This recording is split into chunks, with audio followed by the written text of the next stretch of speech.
साजिशों का कोई चेहरा नहीं होता और हादसों पर किसी का पहरा नहीं होता। नमस्ते, मैं हूं दिग्विजय सिंह। इससे पहले कि आज की सच्ची कहानी आपके साथ शेयर करूं, आपसे करबद्ध विनती है कि इस चैनल को सब्सक्राइब जरूर कर लीजिए, क्योंकि यहां दिखाई जाने वाली हर क्राइम की खबर आपको सचेत करेगी, सावधान रखेगी। महाराष्ट्र में एक गांव है कोपरगांव। यहीं रहती थी दर्शना दत्तू पवार। घर में खुशियों की बारिश हो रखी थी।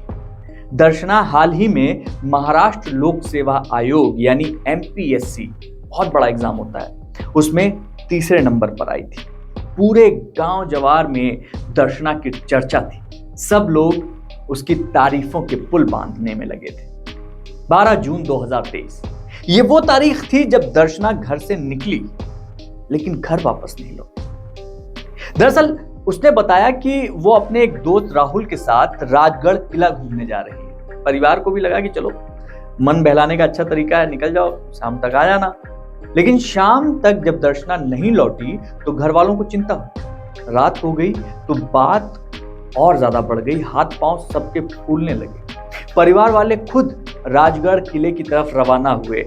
न तो राहुल का आता पता, न दर्शना का। 14-15 जून दोनों परिवार के लोगों ने, राहुल का भी परिवार और दर्शना का भी परिवार, लापता होने की शिकायत पुलिस में दर्ज कराता था। अब गेंद पुलिस के पाले में थी। आनन फानन में पुलिस के आला अधिकारियों ने एक उम्दा टीम का गठन किया, जिसका काम था जल्द से जल्द इस हाई प्रोफाइल केस को सुलझाना। पुलिस टीम ने अपना काम शुरू कर दिया। एक एक क्लूज खोजने राजगढ़ किले की तलहटी को भी सर्चिंग में डाल दिया। अचानक 18 जून को वेल्हा पुलिस को राजगढ़ किले की तलहटी में एक महिला का शव होने की सूचना मिली। पुलिस मौके वारदात पर पहुंचती है।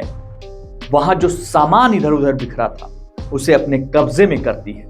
एक लड़की की लाश मिलती है, जिसे फौरन पुलिस अपनी कस्टडी में लेती है। उन सामानों और लड़की के कपड़ों से यह साबित होता है कि यह दर्शना पवार ही है। टॉपर दर्शना पवार, जिसने अभी हाल ही में महाराष्ट्र लोक सेवा आयोग की परीक्षा टॉप की थी। पुलिस कुछ ही घंटों में पोस्टमार्टम रिपोर्ट के साथ थी।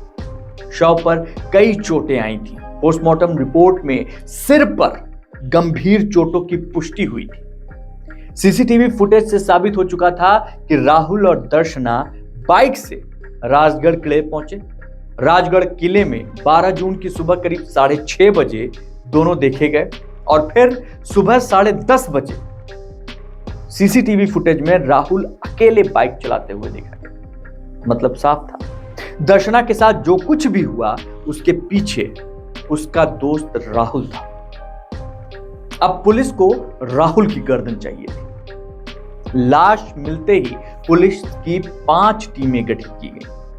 25 पुलिसकर्मी हत्या की गुत्थी को सुलझाने के लिए रात दिन जुटे हुए थे। राहुल हंडोरे कहां था, किस हाल में था, किसी को कुछ पता नहीं था।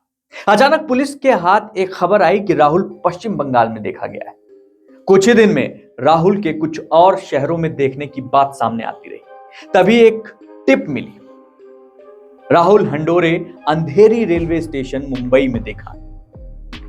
अब महाराष्ट्र पुलिस की सभी टीमें एक साथ अंधेरी रेलवे स्टेशन पहुंचती हैं और वहां पे खुफिया तरीके से राहुल को दबोच लेती है। राहुल की गिरफ्तारी के बाद उसने दर्शना पवार की मौत का जो राज खोला, पुलिस के भी होश उड़ गए। यह कहानी कुछ यूं सामने आई। दर्शना और राहुल एक दूसरे को बचपन से जानते थे। परिवार भी एक दूसरे को जानता था। ग्रेजुएशन के दौरान दोनों ने अहमदनगर जिले के कोपरगांव से प्रतियोगी परीक्षा की तैयारी के लिए पुणे आने का फैसला किया। साथ रहते थे, गांव के ही लोग थे, तो साथ में पुणे आने का फैसला किया और पुणे आ गए। और पुणे आने के बाद दोनों के बीच प्यार जन्म ले चुका था। तैयारी दोनों कर रहे थे, लेकिन दर्शना की किस्मत पहले चमकी। उसने एमपीएससी परीक्षा में कमाल कर दिया। राज्य में 3रा स्थान पाया था। राज्य वन विभाग में क्लास 1 के अधिकारी के रूप में नियुक्ति मिली। सब खुश थे। राहुल भी। लेकिन राहुल के दोस्तों ने बताया कि क्लास 1 अधिकारी के रूप में नियुक्ति के बाद से दर्शना थोड़ी तुमसे दूर दूर रहने लगी। इतना ही नहीं, दर्शना ने भी राहुल के शादी का जो प्रपोजल था उसको ठुकरा दिया था। राहुल इस बर्ताव से बुरी तरह खफा था, लेकिन उसने ये बात दर्शना को पता नहीं चलने दी और 12 जून को वो घूमने के बहाने से दर्शना को लेकर रायगढ़ किले पहुंच गया। उसने ट्रैकिंग का प्लान बनाया था। किले पर आने के बाद राहुल ने अपना असली रूप दिखाया। वो अपने साथ एक कटर लेके आया था, धारदार। गुस्से में सबसे पहले उसने दर्शना पर उसी से वार किया। उसके बाद वो शैतान बन गया। उसने दर्शना पर ताबड़तोड़ वार किए तब तक जब तक वो मर नहीं गई। उसको मारने के बाद उसने सारे सामान को उसके और उसकी बॉडी को किले से नीचे फेंक दिया। लाश किले की तलहटी में सड़ती रही, गलती रही। जानवर उसे नोच रहे थे, लेकिन सबूत मिटते उससे पहले ही पुलिस ने आरोपी को गिरफ्तार कर इस केस का खुलासा कर दिया। हत्या में इस्तेमाल बाइक और कटर भी पुलिस ने बरामद कर लिया। राहुल हंडोरे को उसके किए की सजा दिलाने के लिए पहले पुलिस ने आईपीसी की धारा 302 के तहत मामला दर्ज कर जेल भेज दिया। गुस्से और एक तरफा प्यार ने एक होनहार जिंदगी ली। तो आज बस इतना ही, लेकिन ऐसी और सच्ची कहानियों को सुनने के लिए डाउनलोड कीजिए खुल के ऐप। सतर्क रहिए, सुरक्षित रहिए। जय हिंद।